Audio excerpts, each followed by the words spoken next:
Sizlarda Ravzaga kirish bormi? Ya'ni ziyoratchilarni Ravzaga olib kirib chiqyapsizlarmi? Oldingi firmada borganimizda kirolmagandik. Uka, ko'pchiligimizdan berilgan savol shuna bo'lyapti. Hozirgi paytda juda ko'p muammo bo'lyapti, savollar ko'p. Ya'ni Ravza masalasi. Ya'ni Ravzaga olib kirib chiqyapsizlarmi? Ravza muammo bo'lmayapti degan savollar bo'lyapti. Xo'p, assalomu alaykum azizlar.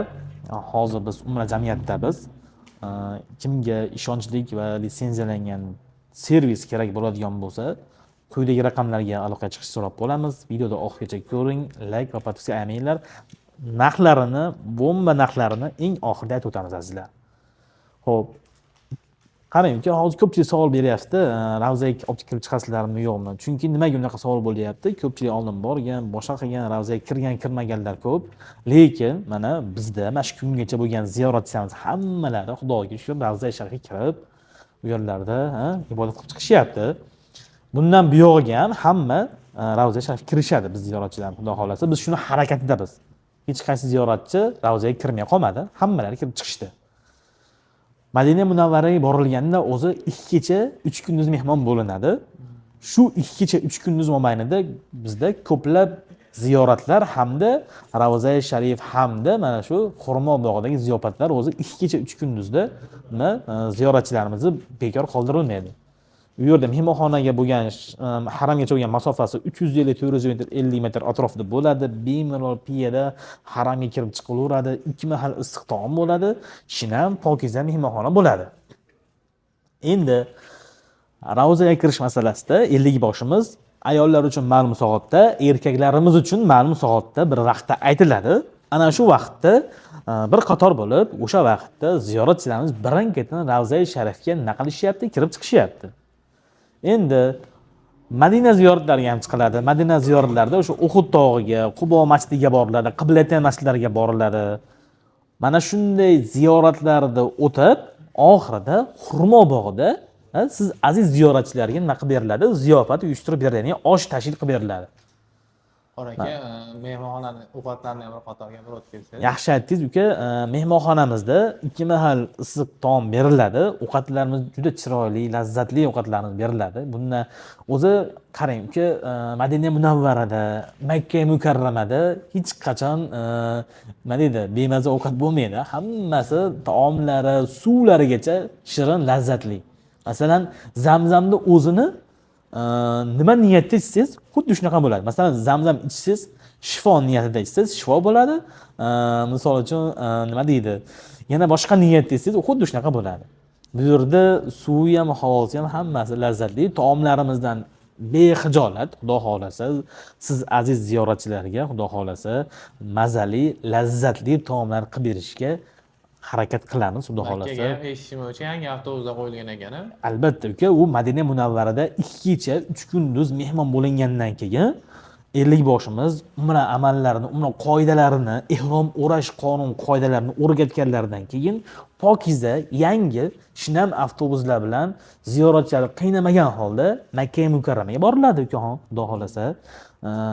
Makka Mukarramaga borilgandan keyin u yerda ham qarang. Juda chiroyli, pokiza mehmonxonalar kutib oladi. Kirishingizda jaynamoz bilan Zamzam suv beriladi mehmonxonaga kirishingizda. Juda chiroyli tarzda tashkil qilingan, Xudo xolasa, Alloh hojat qilib qo'ymasin. Ana shunday borilgandan keyin pokiza mehmonxonaga joylashilgandan keyin Makka Mukarramada 3 mahal o'zbek milliy taomlari beriladi. O'zimizdan borgan porlar doim xizmatda bo'lishadi, Xudo xolasa.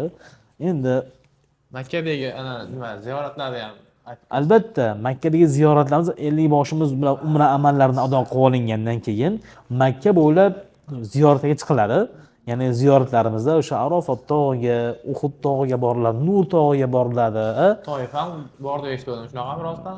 Ha, albatta, Toyifimiz ham bor. Ya'ni bizni ziyoratchilarga qo'shimcha tariqasida Toyif ziyorati ham bor. Bu ko'pchilik nimalarda yo'q, lekin bizning firma tomonidan Toyif ziyorati qilib beriladi. Ziyoratchilarimiz o'sha Makka ziyoratlaridan keyin vaqtni belgilab turib, Toyif ziyoratiga ham borishadi. Buni Toyif ziyoratini, ya'ni bitta yaxshi tomoni, Toyifda tarixiy bir ma'lumotlarga ega bo'lib, qaytishayotganda yana bitta umra qilish imkoniyatiga ega bo'lishadi. Ya'ni Toifga borilganda o'sha Mushkambar zavodiga kiriladi. Yana bir tarixiy bir ma'lumotlardan bir ma'naviy ozuqa olingandan keyin Makka mukarramaga qaytib kelinayotganda yana o'sha Toifda miqotda ehrom kiyib yana bir bor umra qilish imkoniyatiga ega bo'lishadi ziyoratchilarimiz, xudo xolasa. Yana endi ziyoratlarimizdan keyin uka xudo xolasa bu ibodatlardan keyin bir hojtog'i hojonalarda ozgina bir madaniy hordiq olishlari uchun Qizildengiz sayohatimiz bor. Akam qo'shib qo'ygansizlar. Ha, akam qo'shganmiz. Nimaga? Ibodatlar o'z bo'lyapti, Xudoga shukr. Chiroyli ibodatlardan keyin ozgina bir Qizil dengizga borib, ozgina o'zlari bir dengizdan bahra olib, ozgina madaniy hordiq chiqarib, inshaalloh yana mehmonxonaga qaytib kelishadi. Va yana ziyoratlar deganingizga uka qo'shimcha tariqasida, ya'ni biz aytib o'tdikki, Madina Munavvarada Xurmobola ziyofat dedik-ku. Makka mukarramada Rojihiy masjidi bor. Ko'pchilik ziyoratchilar borgan bo'lsa bilishadi. Rojihiy masjidida biz aziz ziyoratchilar uchun yana qo'shimcha tariqasida bir ziyofat uyushtirib beramiz, ya'ni osh tashkil qilib beramiz. O'sha yerga borishadi, Rojihiy masjiddan bir tarixiy ma'lumotlar olishadi va shu tariqasida bir ozgina bir mehmondorchilik bo'lib yana qaytib kelishadi, xudo xolasa. Zamzam suvi ham sizlar tomonidan bonus. Ha, albatta. Bu 14 kunlik paketimizdan keyin ko'ngillari to'q bo'lib O'zbekistonga qaytishayotganda aeroportda xodimlarimiz firma tomonidan 5 litrli zamzam suv nima qilib beriladi? Hadya qilib beriladi.